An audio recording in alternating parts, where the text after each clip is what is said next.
Mas sendiri gitu. Iya mas, Dari mana mas? dari Jakarta. Bareng aja mas sama kita gitu. Daripada sendiri nggak pakai headlamp, takutnya salah nginjek. Nah, dia malah jawab apa? Enggak mas, makasih. Saya duluan ya. Dia malah ngoceh-ngoceh nggak jelas. Tahu nggak dia bilang apa? Di situ dia bilang berkali-kali, gue sampai lupa itu jumlahnya berapa kali. Dia bilang, lu semua tinggalin gue aja. Gue mau mati aja di sini.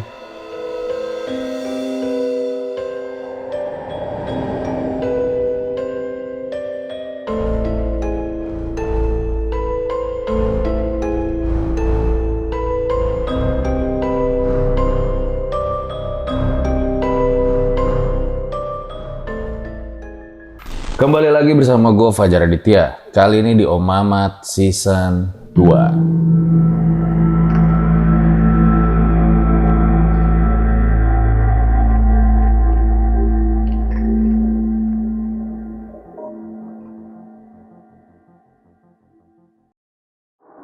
Terima kasih buat kalian yang telah klik video kali ini. Jadi kayak biasa, Malam Jumat waktunya sama narasumber. tapi ini adalah episode terakhir dari Om Mamat Season 2. Nah, di episode terakhir ini, gue udah ada kedatangan seorang narasumber nih. Bro Fatur, yang Iya. kebetulan punya pengalaman horor ketika mendaki Gunung Selamat di tahun 2019. Halo Bro Fatur. Halo Bang Fajar. Katanya sempat dituntun sama pendaki yang hilang ya di gunung itu. Bener. Apa yang dirasakan pada saat itu? Jadi kejadian dituntun oleh pendaki yang lama hilang ini gue alamin pada saat gue dan teman-teman gue perjalanan turun dari atas ke arah base camp. Jadi yang ngelihat itu bukan lo doang ya? Enggak, semua kita berempat ngeliat. Jadi 4 orang yang ngelihat Iya, kejadian pada saat itu? semuanya. Oke, ditahan dulu ya Iya, cerita lengkapnya. Sebelum gue mulai, ya kayak biasa. Kalau misalnya kalian suka nih sama model baju yang gue pakai, ya udah pasti hoodieku.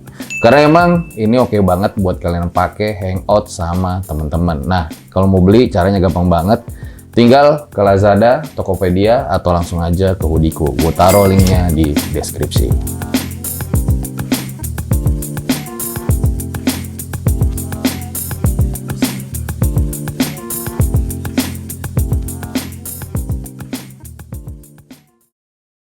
Jadi ini adalah episode terakhir dari Om Mamat Season 2. Langsung saja, berikut adalah ceritanya.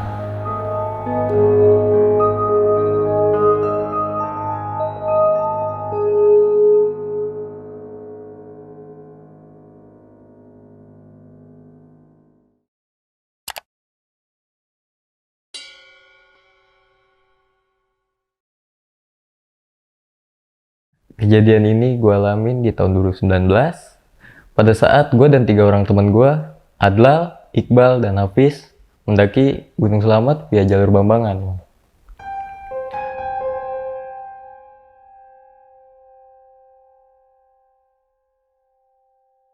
Itu cowok semua ya? Cowok semua mau ngajar. Jadi kita sampai base camp itu kurang lebih jam setengah 3 sore nih.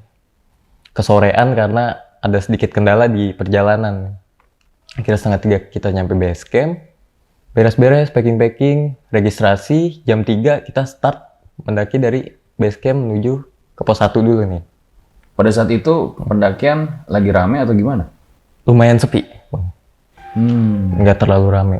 Karena mungkin karena hari biasa ya. Jadi sepi. Itu cuma ada 4 rombongan kalau nggak salah. Di Termasuk hari itu. rombongan lu? Iya. Nah, kita lanjut naik tuh. Jam 3 kita naik. Sejam kita naik, sebelum nyampe pos 1, kita dihujanin di situ.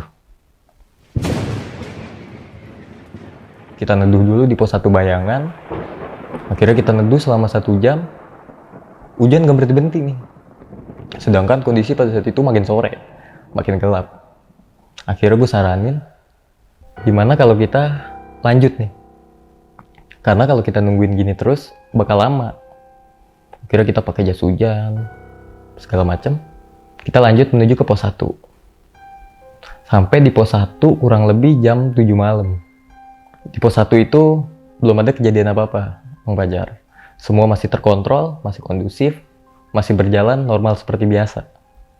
Nah, akhirnya kita break di situ kurang lebih, ya nggak lama sih, kita sempat sebat juga, sempat ngopi, ya kan.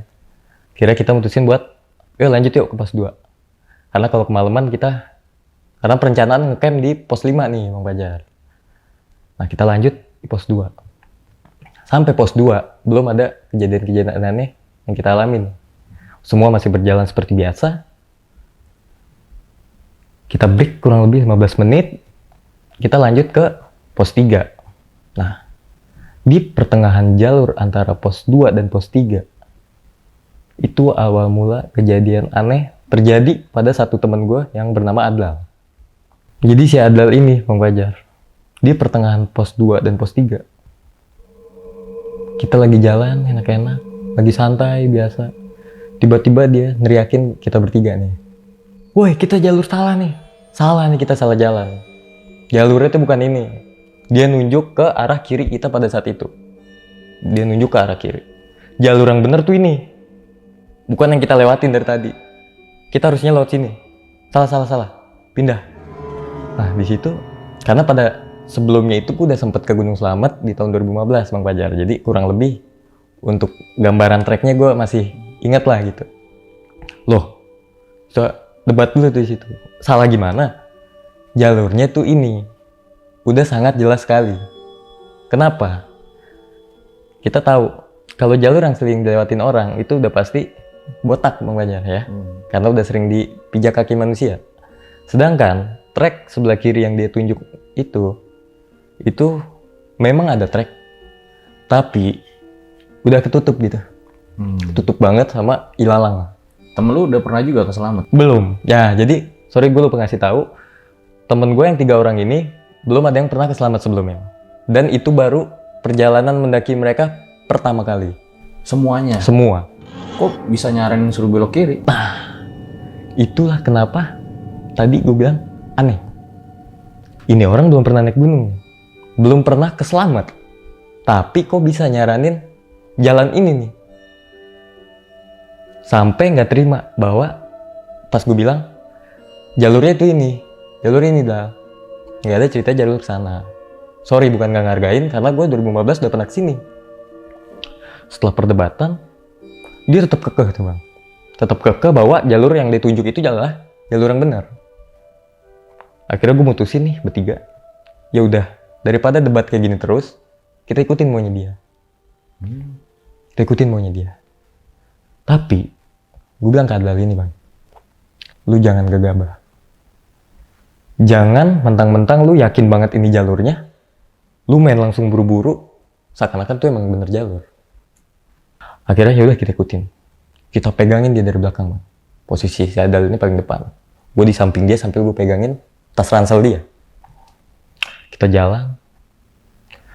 Kurang lebih 5 menit kita jalan, itu langsung di depan kita pada saat itu langsung jurang bleng. Karena kondisinya udah gelap bang, udah malam. Itu kita masih dikasih keberuntungan. Center gue tuh gue arahin ke bawah dan gue lihat itu jurang dalam banget bang. Gue langsung tarik dong si Adlal ini. Karena pada saat itu si Adlal ini udah bener-bener gak kekontrol sama kita. Kayak si Adlal ini bukan seperti Adlal yang biasanya. Seperti Adlal ini udah terpengaruh dengan hal lain yang kita nggak tahu pada saat itu. Dia terpengaruh oleh apa? Kayak kesurupan gitu? Kesurupan nggak? Kayak dia dipengaruhi oleh hal lain gitu. Jadi yang dia pada saat itu tuh bukan dia. Yang gue rasain dengan 2 orang teman gue ini.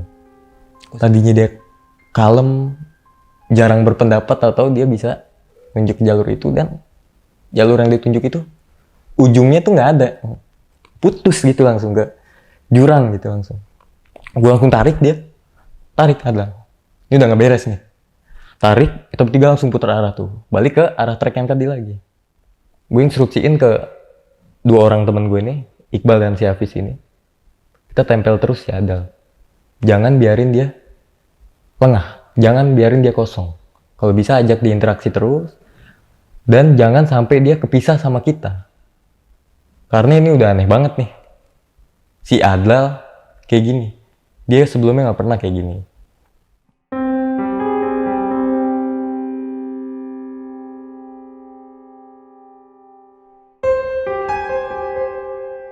Buat kalian yang punya pengalaman horor nyata, bisa kirim cerita kalian ke email rjl5 atau DM Instagram rjl5.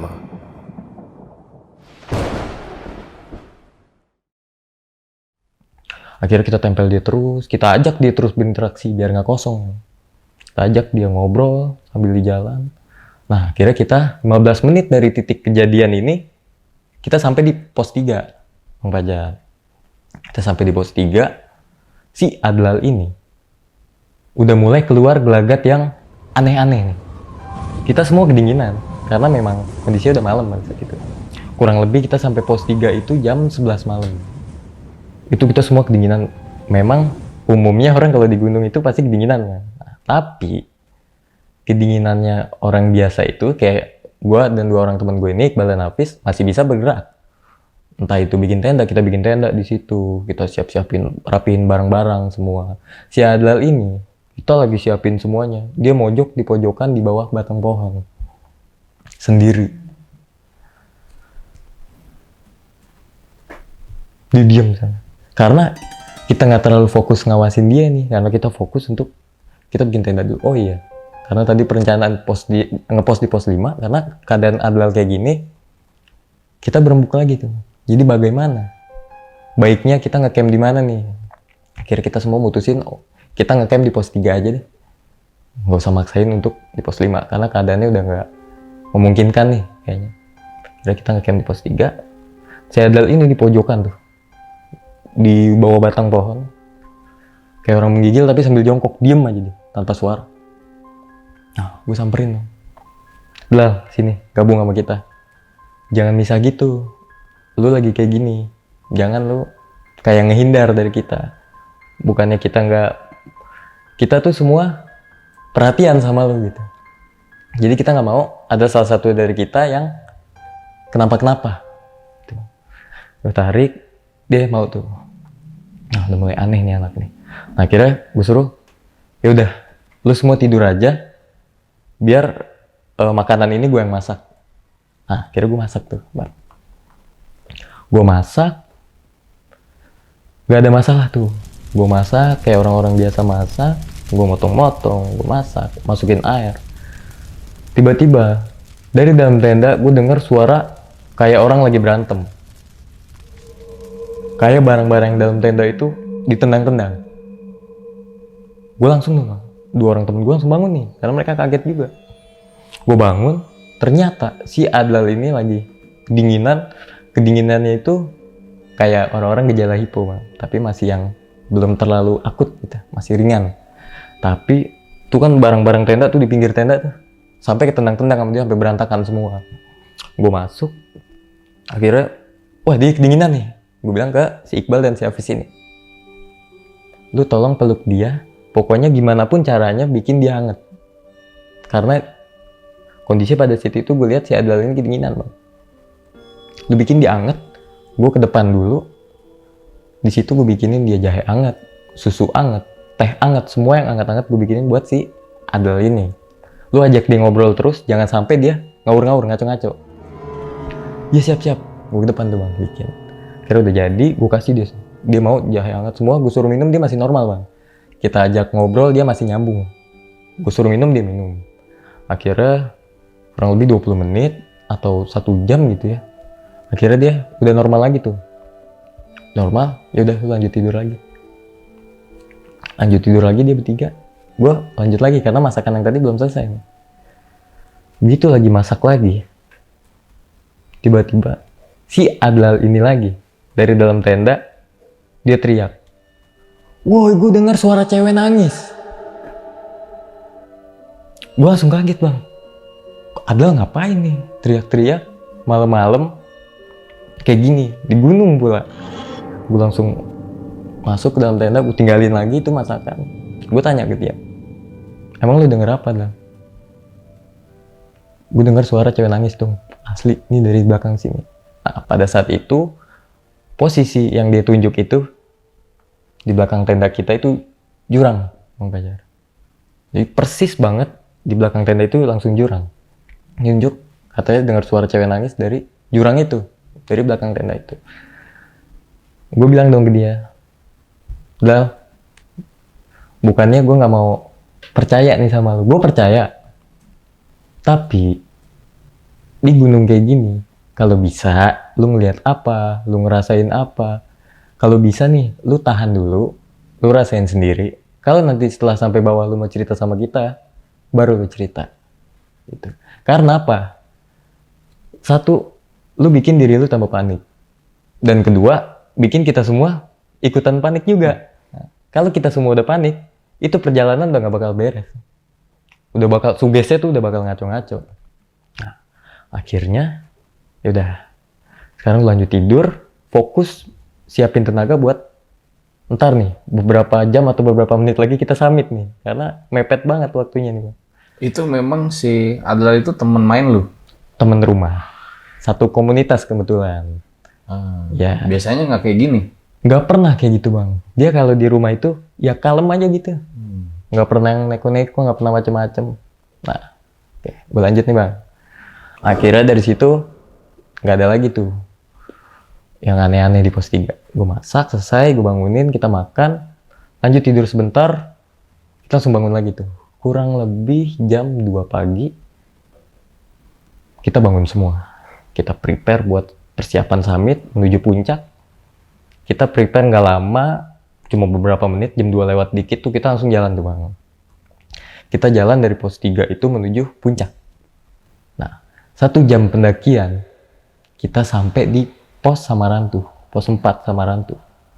Di pos 4 Samarantu, gue ngerasa bingung, Bang Fajar. Kenapa bingung? Karena gue keselamat lewat jalur Bambangan itu terakhir kali tahun 2015 tadi yang gue bilang.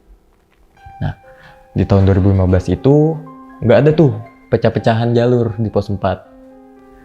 Jadi kita di pos 4 itu pada tahun 2015 cuma ada 2 pohon besar, kita lewat tuh di tengahnya.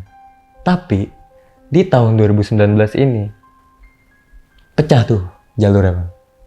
Jadi ada jalur kiri, ada jalur kanan, di tengah-tengahnya ada pohon. Gue bingung nih. Dulu jalurnya nih nggak kayak gini. Akhirnya mereka bertiga di belakang gue tuh berunding. Kira-kira yang mana ya? Yang kanan apa yang kiri? Nah, sedangkan gue sendiri di depan sambil nyenter-nyenter jalur nih, pakai senter. Gue di situ mau merhatiin mana nih kira-kira jalur yang udah botak banget. Otomatis gue berpikir kalau jalur ini udah botak, otomatis sudah sering dilewatin orang. Dan pasti itu jalurnya. Nah, kira gue lagi lihat-lihat jalur kiri kanan, ternyata kiri kanan ya sama-sama botak. Sama-sama udah sering dilewatin orang. Dan ternyata lagi, mau kanan mau kiri itu sama ketemunya. Nah, gue lagi nyari jalur kayak gitu, entah kenapa gue ngarahin senter itu ke arah pohon yang di tengah-tengah jalur ini. Pas gue lagi ngarahin senter ke arah si pohon ini, gue ngeliat ada satu sosok perempuan dengan rambut sebahu ngarah ke kita semua. Memang dia nggak madep ke kita, cuman duduknya itu ke arah kita dengan muka yang rata. Muka dia rata, nggak ada mukanya. Situ gue langsung, gue langsung ya kaget. Langsung gue alihin cahaya senter gue tuh biar nggak ke situ. Langsung gue madep belakang ke mereka, gue bilang, kita lanjut, mau kiri mau kanan yang penting kita lanjut, kita cabut dari sini nih. Kenapa? Kita lanjut aja, ntar takut kesiangan sampai puncaknya, gue bilang gitu. Akhirnya kita lanjut tuh. Akhirnya gue mutusin buat ambil jalur yang kiri nih, Bang. Nah, kita jalur yang kiri, nah nggak ada masalah tuh. Sampai ngelewatin pos 5, 6, 7, 8, akhirnya jam 6 pagi, kita sampai di pos 9, Pelawangan.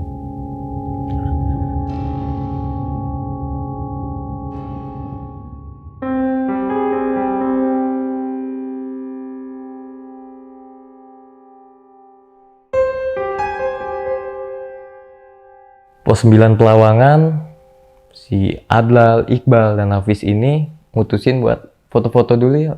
Ini lagi bagus-bagusnya nih, ya kan. Gue bilang ke mereka, Bre, kalau gue jalan duluan gimana nih, gitu. Karena kan kata mereka foto-foto nggak lama nih, paling ya nggak jauh lah, ntar ketemu lagi gitu. Dan gue bilang juga bang, gue nggak langsung jos puncak kok, di tengah-tengah gue tungguin lu, kita naik bareng gitu. Nah akhirnya ya udah santai aja, kalau mau naik aja duluan, kata si Iqbal. Gue lanjut duluan ya. Ya siap, sip. Akhirnya gue lanjut menuju ke puncak itu sendirian, Bang Fajar. Dengan 3 teman gue tuh masih di pos 9 Pelawangan nih, foto-foto. Gue lanjut, setengah jam gue ninggalin pos 9 Pelawangan. Gue ketemu di jalur kerikil itu, gue nemuin jalur yang cabang lagi. Ada kiri, ada kanan. Di situ gue bingung. Lagi-lagi gue bingung. Gue harus lewat jalur mana ya? Sedangkan gue udah lupa kalau trek pasir itu kan saru gitu bang, nggak kelihatan. Tahun 2015 gue lewat mana ya? Perasaan nggak kayak gini deh. Tiba-tiba gue lagi mikir kayak gitu. Ada satu orang nih dengan setelan pendaki nyalip gue nih bang dari belakang.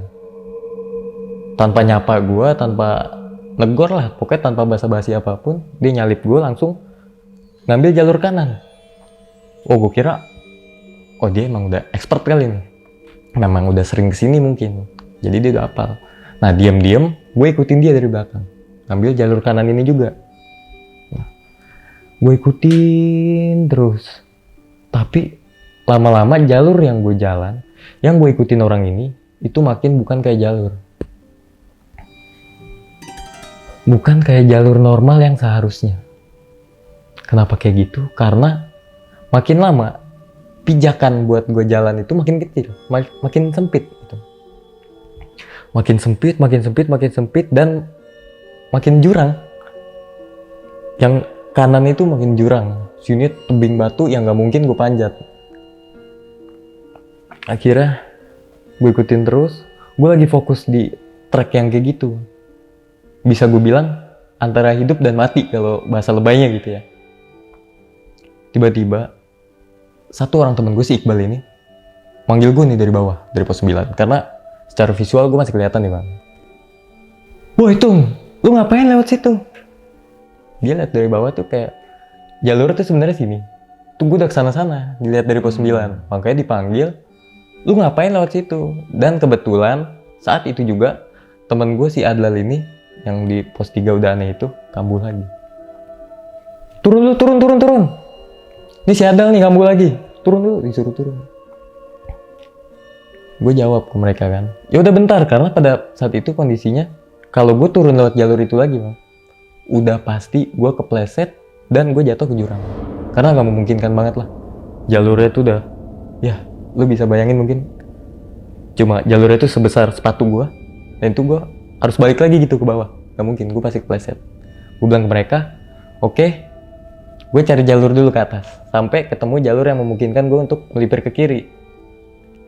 Ya udah, pas abis gue nyautin temen gue itu, gue nengok ke atas lagi, orang dengan setelan pendaki yang dari tadi gue ikutin udah nggak ada. Orang yang tadi gue ikutin nggak ada. Di situ gue rasa gimana ya, ini apa sih sebenarnya nih, kenapa sih bisa kayak gini gitu, kita salah apa gitu. Gue dituntun dengan orang yang gue nggak tahu siapa ke jalur yang kayak gitu, dan setelah temen gue teriakin dari bawah, setelah gue madep lagi ke atas, orang ini nggak ada bang. Itu jadi benar-benar kanan lu langsung jurang ya? Langsung jurang bang, dalam bang. Dan pendaki yang lo lihat pada saat itu, boleh lo gambarin kayak gimana? Gue kurang, kalau gue bayangin pada sini gue kurang kebayang bang ya. Pendaki yang nuntun gue itu pokoknya seperti pendaki pada umumnya. Seperti setelan pendaki pada saat summit. Dia tidak bawa apa-apa, nggak bawa ransel. Dia cuma pakai jaket gunung, sarung tangan segala macam lah, trekking. Cuma itu yang gue inget bang. Setelah itu, pas gue madep ke atas itu dia nggak ada, pikiran negatif tuh langsung. Mulai kayak gue nge-rewind dari awal perjalanan naik nih. Kok gini amat ya? Salah apa sih sebenarnya? Salah satu dari kita mungkin ada salah kali ini. Oke, gue ngomong mikiran ke situ dulu. Pokoknya gue pada saat itu mikir, gue fokus dulu cari jalur yang memungkinkan buat gue melipir ke jalur yang bener. Oke, itu tugas gue dulu. Akhirnya 20 menit gue telusurin jalur itu dengan merembet, Bang. Gue nggak bisa diri karena kondisinya Bener-bener setapak doang ya? setapak doang. Ngeri banget. Keseimbangan gue udah sangat minim sekali pada saat itu.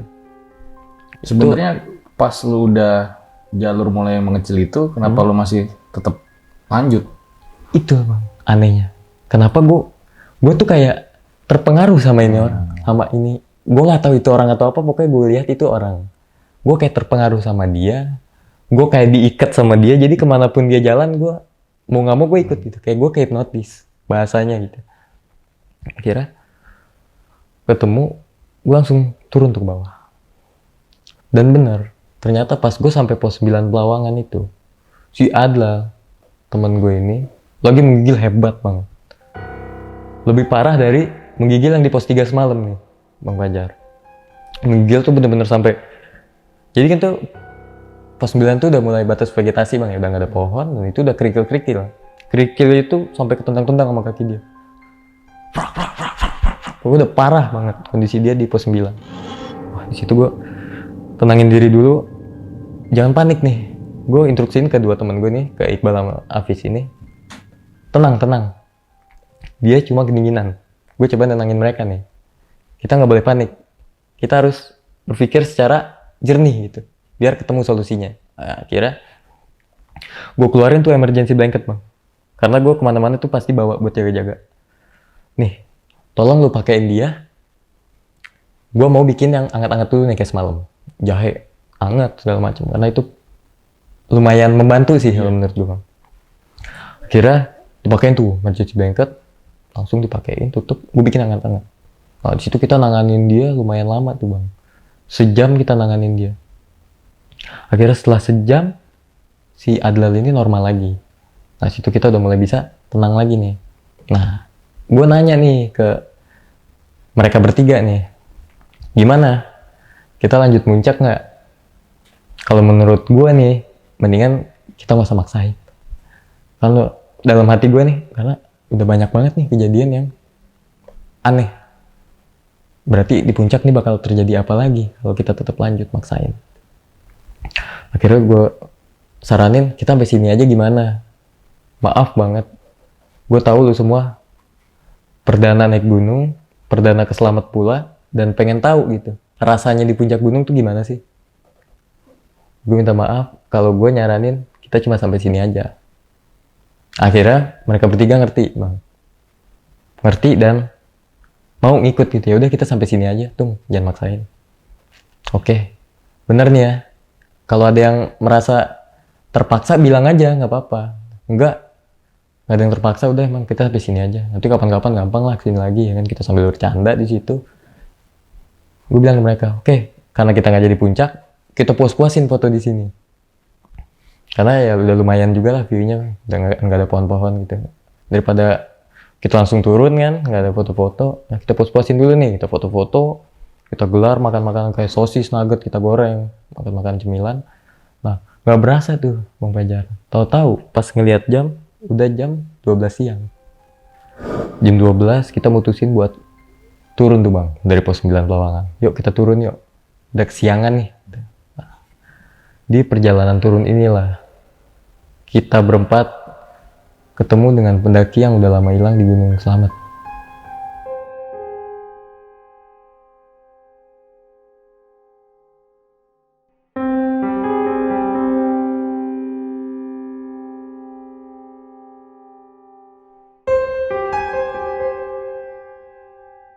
Kita jalan turun dari pos 9 itu kurang lebih jam 12 siang tuh Bang Fajar.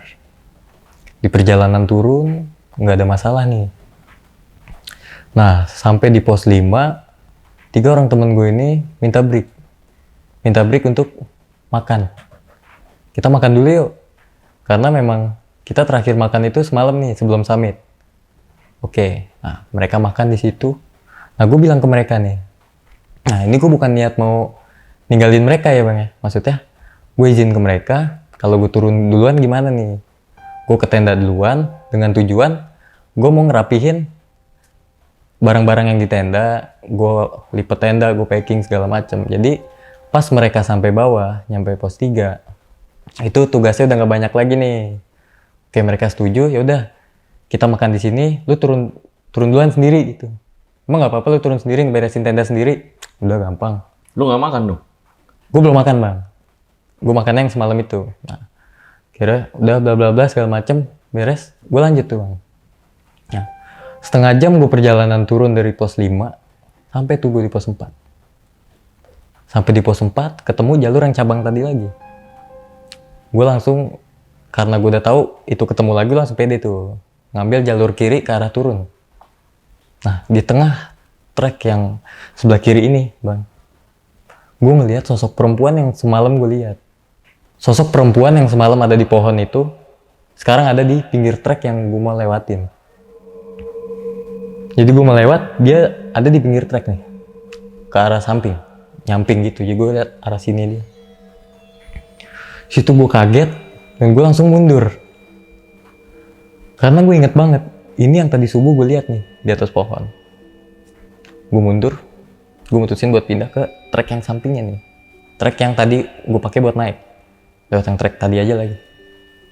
Setelah gue kanan, di pertengahan lagi-lagi ada sosok ini. Sosok ini nongol lagi, sampai 4 kali gue bolak-balik itu terus ada. Sampai akhirnya gue mutusin, kalau gue terus bolak-balik kayak gini, kapan gue nyampenya? Akhirnya gue beraniin diri untuk nerobos si makhluk ini. Dalam artian, gue lewatin di depan dia dengan kondisi pada situ gue nunduk aja. Gue nggak berani nengok kemana-mana. Karena gue ngeliat dari jauh aja itu udah jiper banget bang. Mukanya nggak ada. Akhirnya gue nunduk, jalan lewatin itu. Nah udah tuh, lewat tuh pos 4. Itu yang lo lihat pada saat itu bisa dijelasin lebih detail nggak? Ya itu perempuan dengan pakaian putih udah kotor gitu, udah coklat entah itu tanah entah itu apa, dengan rambut sebahu kurang lebih ya. Posisi dia diri aja gitu, dia nggak ngapa-ngapain, diri, rambutnya gini, mukanya itu rata bang, putih pucat rata, nggak ada mukanya, kayak gitu kurang lebih. Gue kira udah cukup nih sampai pos 4 aja. Pas gue lewatin pos 4, kurang lebih dari pos 4 itu 25 meter ke bawah, muncul lagi sosok perempuan yang muka rata ini. Lagi-lagi di pinggir trek. Itu jalur cuma satu-satunya. Gue nggak ada pilihan, ya gue harus lewatin dia lagi. Gue nunduk lagi, gue lewatin lagi. Nah, target gue pos 3. Yang penting gue nyampe pos 3, ketemu tenda, gue packing biar anak-anak turun ini udah bisa langsung istirahat sebentar, langsung lanjut nih, biar nggak kemalaman. 2 jam gue jalan bang. Turun tuh sendiri, gue nggak nemuin yang namanya pos 3. 2 jam gue jalan, nggak nemuin tuh apa-apa. Yang gue lewat ya trek hutan-hutan. Akhirnya, gue mulai mikir, kok lama banget ya, nggak nyampe-nyampe pos 3. Akhirnya gue berhenti dulu tuh. Karena gue capek juga kan, ngaso dulu. Nah, dari titik gue break itu sendiri, 10 menit kemudian gue nyampe di pos 2 akhirnya. Di situ awalnya gue belum tahu kalau itu pos 2 bang. Jadi gue lagi jalan, oh ini pos nih. Akhirnya sampai juga. Tapi pas gue lihat itu kosong. Itu pos cuma kosong. Nah gue bingung, tenda gue kemana ya? Tenda gue tuh harusnya di sebelah kanan trek tuh kalau turun. Tapi kok nggak ada tenda, nggak ada orang, cuma pos doang gitu. Gue setengah kelinguk tuh bang di situ. Nah, gue nemuin ada plang di pohon, kayak di pantek gitu. Ternyata itu di pos 2. Gue ngelewatin pos 3, dari pos 4 gue langsung bablas tau-tau di pos 2. Itu gue mikir, ini aneh lagi. Karena ini nggak mungkin. Gue ngeliatin pos 3, gue nggak ngeliatin tenda gue nih, nggak ketemu orang, tau-tau gue muncul di pos 2. Situ gue nenangin diri lagi, nggak lama, 10 menit tuh bang. Gue berpikir pada saat itu, kalau ini pos 2, pasti atas pos 3 dong. Dan mau nggak mau gue harus balik lagi nih ke atas. Akhirnya gue putusin buat naik lagi tuh ke arah atas bang. 5 menit gue jalan ke arah atas, ketemu gue 2 pendaki yang baru turun nih dari arah atas. Nah, mereka, ya kita tegur sapa lah, seperti ketemu pendaki-pendaki lain. Mereka nanya, dari mana mas? Saya dari Jakarta mas. Oh sendiri? Enggak, rombongan saya di atas deh kayaknya. Di pos 3 gitu. Loh ini rombongan yang di pos 3 tadi gitu. Oh teman-teman saya udah nyampe tenda. Iya temennya nanya, tadi katanya ada satu temennya turun duluan, tapi nggak ada di tenda. Makanya nanya kita, ketemu nggak orang? Mungkin mas kali yang dimaksud. Iya itu teman-teman saya mas. Loh kok bisa? Sini ngapain gitu? Gue di situ nggak mau nggak mau ngeladenin panjang lebar karena udah hampir sore nih bang. Gue ngejar waktu juga. Bang saya duluan ya mas, maaf. Akhirnya gue lanjut tuh bang. Karena gue lenggang kan, habis turun summit nggak bawa apa-apa, cepet tuh. Gue langsung lari ke arah atas. Kurang lebih jam 5 sore, gue nyampe tuh di pos 3 ketemu sama mereka nih, sama teman-teman gue. Mereka malah kaget. Kalau nongolnya dari bawah, harusnya dari atas dong. Nah, gue nggak mau cerita sekarang, ntar aja di bawah kita bahas. Karena baik lagi kayak yang tadi gue bilang bang, gue nggak mau bikin mereka semua panik. Nah akhirnya udah jam 5, gue disuruh makan dulu nih mereka. Makan dulu, lu belum makan. Ya udah. Dan beberapa teman gue ini ada juga yang udah lapar kan, udah dari siang. Makan lagi lah kita di situ. Makan jam 6 sore. Itu waktu maghrib tuh. Gimana nih? Kita nungguin maghrib dulu apa gimana? Nungguin aja dulu. Jadi kita nungguin maghrib sambil kita packing sebisanya. Packing pada akhirnya kurang lebih jam setengah 7 atau jam 7 baru kita bongkar tenda tuh bang. Bongkar tenda rapi, kita berdoa, kita turun menuju ke base camp. Nah, perjalanan turun dari pos 3 menuju pos 2 lagi-lagi kita mengalami hal yang nggak biasa bang Fajar. Bedanya tadi gue sendiri, kali ini 4-4-nya. Jadi gini, pas gue kebablasan pos 2 tadi, gue naik itu dari pos 2 sampai pos 3, nggak ada lah nyampe 2 jam, cepet gitu, karena gue lari juga. Tapi, pas kita turun dari pos 3 ini berempat, kita udah jalan kurang lebih 3 jam, kita nggak nyampe-nyampe pos 2. Kayak kita ngelewatin satu tempat berkali-kali, pasti kita hafal bang. Kok ini lagi nih? Nah itu yang kita rasain pada saat itu. Jadi lu kayak muter-muter tuh? Kayak diputer-puterin. Kita jalan, gue ngerasa tuh, mungkin mereka juga ngerasa ya pada saat itu. Cuma nggak ngomong aja, dan gue pun nggak ngomong sih. Kok kesini lagi? Kok kesini lagi? Itu yang kita rasain berempat pada saat itu. Berasa banget, kok pohon ini lagi ya? Sampai berkali-kali pohon ini terus. 3 jam kita jalan nggak nemuin. Akhirnya gue udah mulai, ini kalau kayak gini terus kapan nyampenya? Akhirnya gue pikir mungkin doa lagi kali ya. Kita doa lagi yuk. Lo ngapain? Pada bilang gitu nih. Kan di pos 3 udah doa mulu lu. Kayak ustadz. Sambil bercanda mah. Gak apa-apa kita doa aja lagi. Kan doa nggak salah kan? Ya udah, akhirnya kita doa lagi. 15 menit kita jalan lagi nih, turun dari titik kita break. Kita ketemu pos 2. Baru kita nemuin pos 2. Jadi habis doa 15 menit langsung 15 menit langsung ketemu pos 2. Nah, baru di situ baru pada enggak bang. Kok kita lama banget ya nyampe pos 2? Gini hari baru nyampe. Itu gue jalan jam 7 ya. Jam 7, 3 jam berarti jam kurang lebih jam 10. Kurang lebih jam 10 tuh nyampe di pos 2 bang. Nah dari pos 2 sampai pos 1 itu nggak ada masalah bang. Normal-normal aja nih semuanya. Nah, tadinya kan posisi gue kebetulan di paling depan nih bang. Nah, setelah sampai pos 1 gue bilang ke mereka, nah ini udah pos 1 nih, udah tinggal ke bawah doang. Gantian ya depan, gue belakang. Pindahlah posisi gue. Di paling depan ke sweeper, ke paling belakang. Di perjalanan turun dari pos 1 menuju bawah, gue mulai ngerasa ada yang ganjil nih. Aneh itu. Soalnya dari pos 3 sampai pos 1 itu kita kan jalan berempat bang. Sama sekali nggak ketemu pendaki lain. Sama sekali nggak ketemu papasan gitu sama pendaki yang mau naik. Nggak. Cuma kita berempat tok. Udah. Kita hafal dong langkah kaki kita masing-masing. Tapi mulai dari pos 1 ini, posisi gue paling belakang, gue ngerasa di belakang gue nih kayak ada orang ngikutin suara langkah kaki. Pak, pak, pak, pak. Beriringan dengan langkah kaki kita. Nah, masih gue diemin, selama 20 menit tuh, lumayan jauh bang. Gue diemin, akhirnya gue penasaran juga nih, apa sih? Apa itu orang? Dan gue takutnya hewan ngikutin kita gitu. Akhirnya gue kodein ke depan gue nih, teman gue. Kalau nggak salah pas itu depan gue, si Iqbal ini. Tuh denger nggak? Gue cuma nanya gitu ke dia. Denger? Coba lu sampein ke depan. Mereka pada denger nggak? Akhirnya colek-colek sampai depan, denger semua. Denger. Dia ngomong lagi ke gue, denger semua.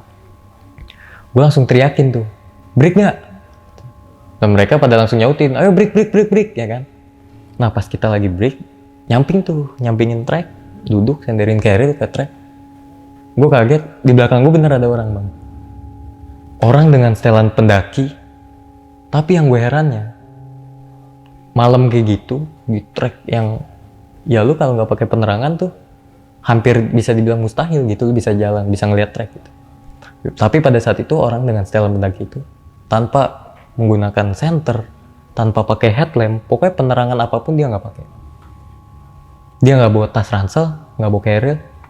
Dia cuma, gue inget banget sampai saat ini gue cerita pun gue masih kebayang gitu. Tingginya semana, bentuknya kayak gimana. Dia pakai jaket trekking gitu kan, jaket gunung warna merah, pakai celana trekking warna coklat, pakai sepatu gunung, pakai sarung tangan. Dan udah cukup itu, dia nggak bawa apa-apa lagi. Gue kaget dan gue langsung, karena kita semua tuh belum berpikir ke arah-arah yang negatif nih bang, nggak ada berpikir negatif pada saat itu, karena kita pikir tuh orang biasa gitu. Nah kita nanya, mas sendiri? Gitu. Iya mas. Dari mana mas? Dari Jakarta. Bareng aja mas sama kita gitu. Daripada sendiri nggak pakai headlamp, takutnya salah nginjek. Nah dia malah jawab apa? Enggak mas, makasih. Saya duluan ya. Dia malah minta duluan dengan ada yang suara yang berat. Suaranya sih seperti orang biasa, kayak orang biasa. Tapi yang kita rasain tuh benar-benar berasa sampai ke dalam gitu, suaranya dalam banget gitu. Nah, sampai beberapa kali kita tawarin, udah mas nggak apa-apa, sama-sama Jakarta, santai aja kali. Kita apit nih di tengah, biar dari belakang dapat cahaya, depan pun ada cahaya. Dia tetap nggak mau. Sampai akhirnya kita nawarin berkali-kali, kita pada akhirnya nggak digubris lagi tuh sama sosok ini. Nggak digubris, dia tetap jalan. Oh ya udahlah, mungkin memang kayak gitu orangnya. Biarnya kita nggak bisa maksa kan. Akhirnya dia duluan tuh. Nah karena rasa penasaran kita semua udah hilang, gue bilang nih ke teman-teman gue, yuk kita lanjut lagi yuk, kelamaan break kaku nih ya kan, mager, jangan kelamaan nih, ayo yang penting kan penasaran udah hilang. Akhirnya kita lanjut tuh bang, lanjut terus nggak ada masalah sampai kita di Gapura yang selamat datang lagi tuh, yang Bambangan. Karena tradisi gue mendaki, dari awal mendaki sampai saat ini, mau naik kita doa, mau summit kita doa, turun summit kita doa, mau turun ke base camp pun kita doa, sampai base camp kita doa. Kita doa lah di Gapura Bambangan itu. Pas kita lagi doa, belum selesai kita doa, tiba-tiba orang dengan setelan pendaki tadi, orang yang sama, muncul dari belakang kita lagi. Di situ kita belum gitu, bahwa kenapa orang bisa di belakang lagi nih. Kita lagi doa, tiba-tiba dia langsung kayak ngucapin ke kita, Selamat ya mas, udah nyampe bawah. dia cuma bilang itu dan kita semua langsung kayak apa ya, kayak respon gitu, langsung respon dia. Kita agak kaget juga nih. Ini orang muncul dari mana? Dari gitu? mana? Nah, Kayak tadi duluan. nah Ini munculnya dari belakang. dari belakang. Sedangkan kita sepanjang trek itu nggak ngelewatin dia dan nggak ngelihat dia break. Sama sekali nggak ketemu dia. Tiba-tiba di belakang lagi. Akhirnya kita, karena nggak kenal ya, kita ngargain aja lah. Kita bilang, selamat juga ya mas.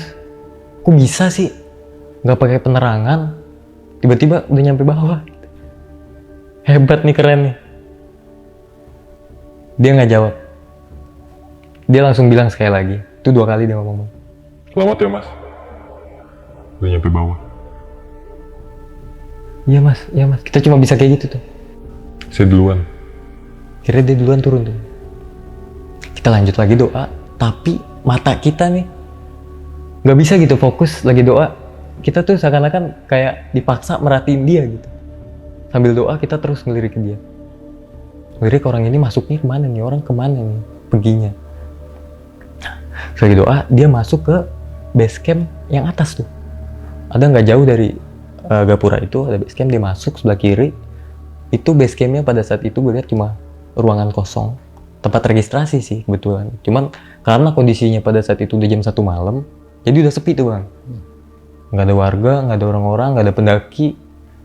Selesai doa, gue bilang nih ke teman-teman gue, yang mas yang tadi kita ajak makan yuk, karena kan dia nggak bawa tas kan, otomatis dia nggak bawa perbekalan nih, dan dia udah lumayan lama juga kepisah nih sama rombongannya, kasihan juga. Ya udah yuk boleh, sekalian kita makan bareng ya kan, kalian cita-cita cepet. Tapi di situ lu berarti nggak ngobrol panjang sama Enggak. gitu ya, cuman gitu-gitu doang ya? Iya, jadi interaksinya tuh Lu kayak mikir mungkin dia bisa sama rombongannya kali gitu. iya, karena dia bilang pas di trek di atas itu rombongannya masih di atas. Oh, lu sempet nanya kayak gitu.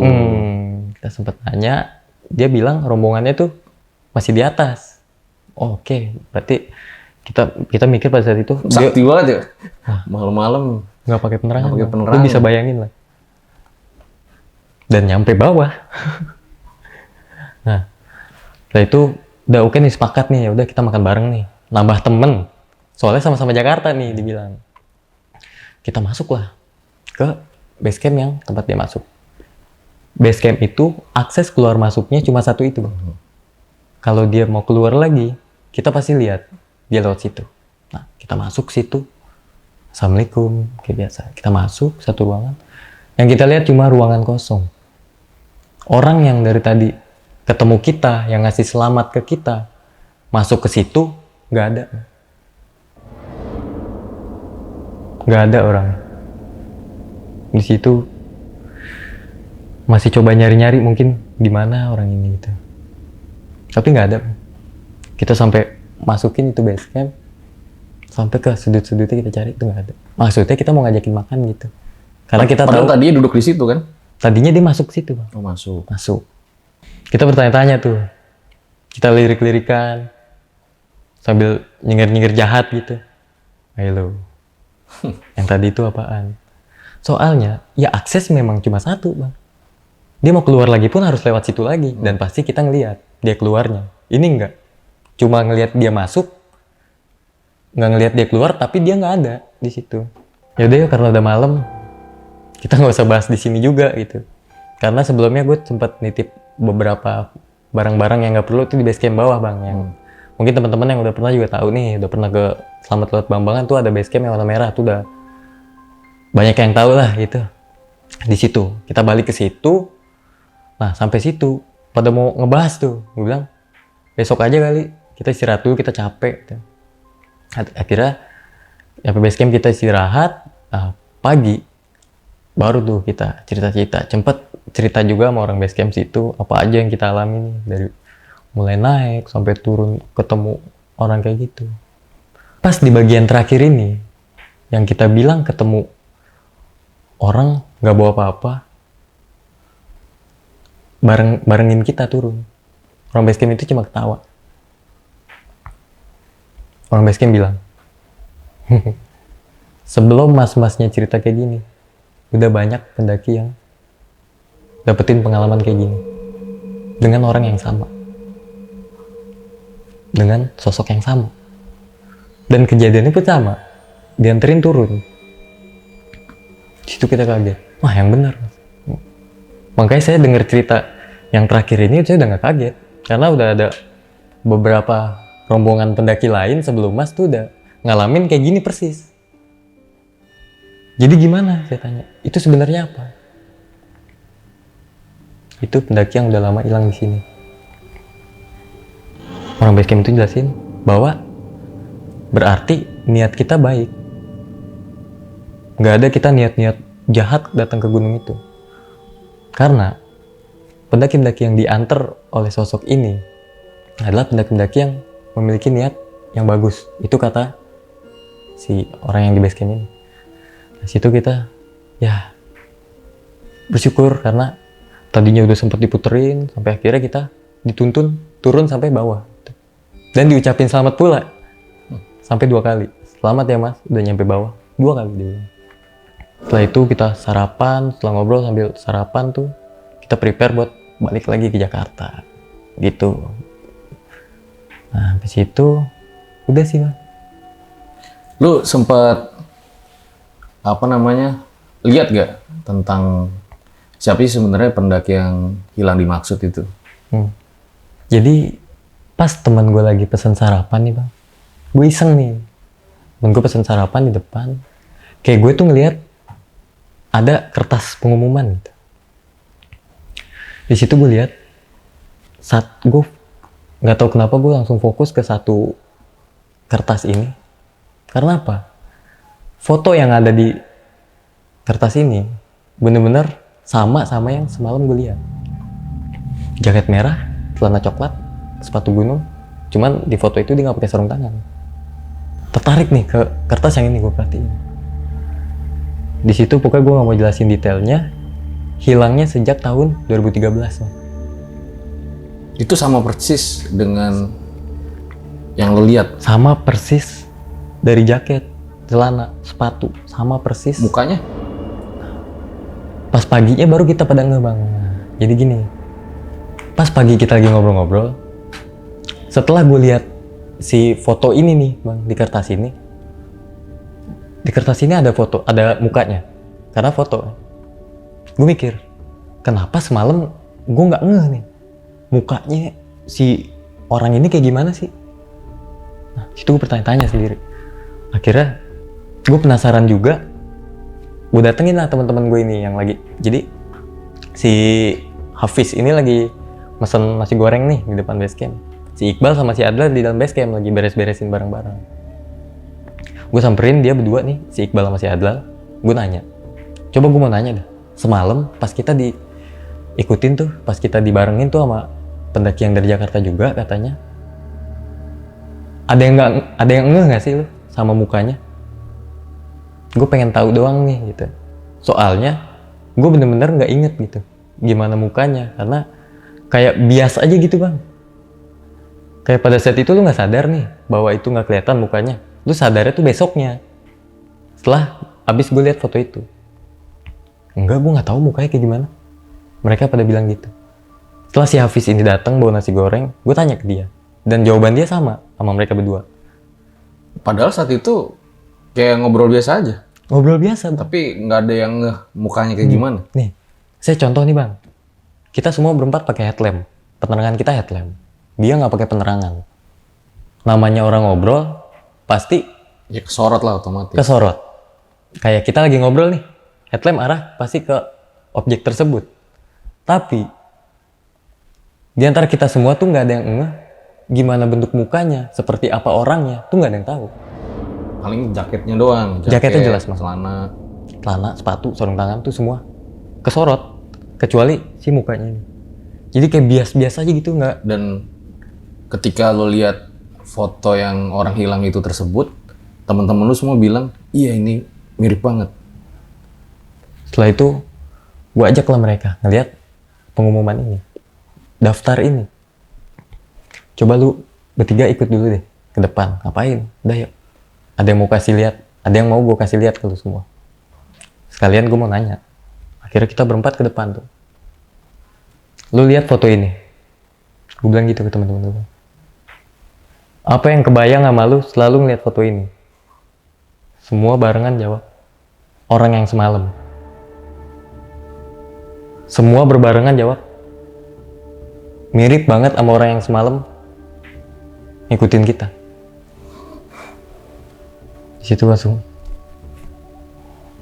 setelah cerita sama orang base camp kayak gitu, ngelihat foto yang kayak gitu, yang hilangnya tuh bukan setahun 2 tahun, Bang. Di situ tertulis 2013. Di situ ada nama, ada alamat, cuma gak usah disebutin. Nah, pokoknya dia hilang sejak tahun 2013 di situ. Di situ kita langsung, ya udah mau ngapain? Kita udah di sini. Ya itu pengalaman kita buat kita ceritain karena cucu kita nanti. Akhirnya kita bercanda-bercanda sama orang base camp juga, kita pamitan. Nah, akhirnya kita baliklah ke Jakarta gitu. Oke, nanti banyak pertanyaan nih di closing. Siap.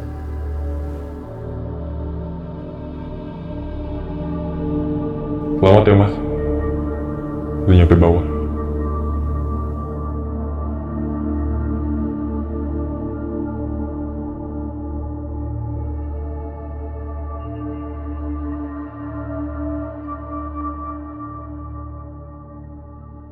Itu dia guys, sebuah kisah luar biasa sekali ya dari Fatur, di mana dia itu sempat dituntun oleh pendaki yang hilang di gunung tersebut. Nah, sebelum gua akhiri, ada beberapa pertanyaan yang pengen gue tanyain sama Doi. Jadi katanya pada saat itu pendaki tersebut hilangnya karena kenapa mas? Nah, jadi setelah gue tanya-tanya nih bang, katanya pendaki itu hilang setelah terpisah dari rombongannya. Dari Jakarta memang betul. Turun summit mereka terpisah tuh. Memang pada saat terpisah ini katanya kondisi si orang ini memang lagi nggak bawa apa-apa. Setelan summit gitu, cuma badan doang gitu. Barang-barangnya tuh ditinggalin di tenda mereka. Jadi singkat cerita, gue juga nggak nanya detailnya gimana. Teman-temannya turun tuh tanpa sadar si orang ini misah tau. Nah nyampe di tempat mereka camp, baru mereka sadar tuh, si ini kemana nih? Jadi mereka terpisah itu, orang ini dari rombongannya pas trek turun summit ke arah tenda mereka. Dan ketika dilakukan pencarian, hasilnya nihil. Nihil. Ya? Dan berarti pada saat itu, pas lo berempat ngelihat sosok pendaki hilang tersebut, sama percis kayak pas dia terakhir mau hilang itu ya? Sama. Nggak Sama pakai persis. apa-apaan, cuma Nggak. jaket aja. Iya. Karena di foto yang di kertas itu foto dari salah satu temannya dia. Jadi rombongan mereka turun lapor nih bahwa satu nih belum ketemu nih. Coba mana ciri-cirinya? Ada fotonya nggak? Nah foto itulah mungkin foto mereka lagi di Pelawangan atau di mana gitu. Kurang jelas juga sih fotonya karena udah lama mungkin ya. Itu yang di print dikasih keterangan. Jadi mungkin ada pendaki lain yang mungkin ketemu nih, bisa nih hubungin base camp gitu sih. Sama seperti apa yang ada di foto di kertas itu. Gitu bang. Terus kan temen lu tuh pas dari awal itu sempat kayak aneh gitu ya? Iya. Nggak biasa ngeliatnya. Sampai akhir apa dia ada gimana-gimana lagi atau enggak? Kebetulan nggak ada bang. Jadi dia cukup terakhir. Nah di pos 9 itu sebenarnya pas dia lagi kejang-kejang itu, pas gue baru nyampe dari atas tuh gue turun, dia ngoceh yang macam-macam. Nah seperti gue bilang di awal tadi, dia ini kalau di rumah nih orangnya ya biasa aja gitu, kalem. Tapi pas di pos 9 ini dia lebih parah menggigilnya dibanding di pos 3. Dan di pos 3 ini kita ajak interaksi, kita ajak ngobrol, kita suruh minum, pokoknya kita instruksiin apapun dia masih nyambung. Tapi di pos 9 kita instruksiin, lu minum biar lu anget, lu kedinginan, dia nggak nyambung. Dia malah ngoceh-ngoceh nggak jelas. Tahu nggak dia bilang apa? Di situ dia bilang berkali-kali, gue sampai lupa itu jumlahnya berapa kali. Dia bilang, lu semua tinggalin gue aja, gue mau mati aja di sini. Sambil menggigil, dia bilang, kita disuruh ninggalin dia di situ, jangan ajak dia mau mati aja di situ. Nah, ini tadi nggak lo ceritain ya? Nah, karena gue udah gimana ya? Nah. Di situ tuh kondisinya benar-benar, ya gue sampai saat ini gue cerita pun masih kacau gitu kalau ngebayangin kejadian Tapi itu. akhirnya sadar dia. Akhirnya dia sadar. Nah, Baru lo turun. sampai baru turun. Setelah kita nyampe base camp tuh, sebelum kita pulang, gue nanya, gue penasaran nih. Tapi ntar deh, sebelum balik gue mau nanya nih, di pos 9 lu tuh ngomong pengen mati aja di sini. Nah ternyata dia ngomong kayak gitu tuh ada yang nyuruh. Di dalam pikiran dia tuh ada yang nyuruh bahwa dia harus tinggal di situ dan harus mati di situ. Udah cuma itu dia bilang. Dia nggak tahu siapa yang nyuruh. Nggak tahu bang. Soalnya itu suaranya ada di dalam pikiran dia. Nah, gue lupa nih. Kan lu pas mau ke puncak itu kan sempat lihat kayak ada orang yang nggak bawa apa-apa gitu ya. Iya. Itu sama nggak sama yang pas di terakhir tuh? Nah kebetulan untuk orang yang ngarahin gue nih, bisa dibilang ngarahin bang ya. Itu nggak sama bang, beda. Dan ada dokumentasi nggak sih dari pendakian lo kali ini? Nah, kebetulan pada saat gue naik Gunung Selamat saat itu, kita sama sekali nggak foto menggunakan HP. Melainkan kita foto pakai kamera DSLR. Setelah kita foto-foto, setelah kita nyampe bawah, kita mau review nih. Coba dong lihat hasil foto-fotonya. Pas gue baru nyalain kamera, error. Di situ tulis keterangan, gue lupa kalau Canon itu error berapa kosong berapa gitu. Pokoknya itu memorinya error. Kayak memori korup. Rusak filenya. Oh mungkin nih kameranya kali habis kedinginan error. Setelah nyampe Jakarta, nyampe rumah, gue masukin ke PC, nggak ada semua. Sampai foto-foto gue yang lama pun hilang di memori itu. Semua rusak, hilang. Temen-temen lu ada yang foto? Nggak ada yang foto pakai HP bang. Semua dari kita jadi pakai kamera pakai itu kamera semua. Anjir apes banget. 2 kali bang kejadian. Di Selamat dan di Gede pun pernah kayak gitu. Benar-benar hilang semua foto. Itu frustasi banget sih. Berarti hanya tinggal dalam memori ingatan ya. Cuma memori ingatan. Oke deh, thank you banget nih Bro Fatur telah menyempatkan Siap, waktunya Om bercerita Fajar. di Sama-sama. RJ5 ya. Iya. Apalagi nih jatuhnya di episode terakhir nih. Wih, Muhammad episode Sanduan. terakhir nih ya. Oh ya, gue lupa. Lu katanya punya channel YouTube ya? Kebetulan punya bang. Apa namanya tuh? Kasih tau aja. Ini namanya Roslan Adventure. Pas tulisannya kayak gini. Itu kontennya tentang, di situ gue ada konten vlog kalau lagi naik gunung nih. Terus ada konten horor juga, podcast horor kayak gini nih sama narasumber. Terus ada edukasi, informasi seputar pendakian. Nah, langsung aja tuh kalau kalian tertarik, langsung di subscribe. Subscribe. Jangan lupa nyalain loncengnya juga ya. Oke, ambil baiknya, buang buruknya. Dengan adanya cerita-cerita seperti ini, jangan malah menjadikan kalian takut. Akan tetapi kalian harus semakin yakin dan percaya dengan kebesarannya. Gue Fajar Aditya, tim RJ5, undur diri dari Om Muhammad Season 2. Ciao!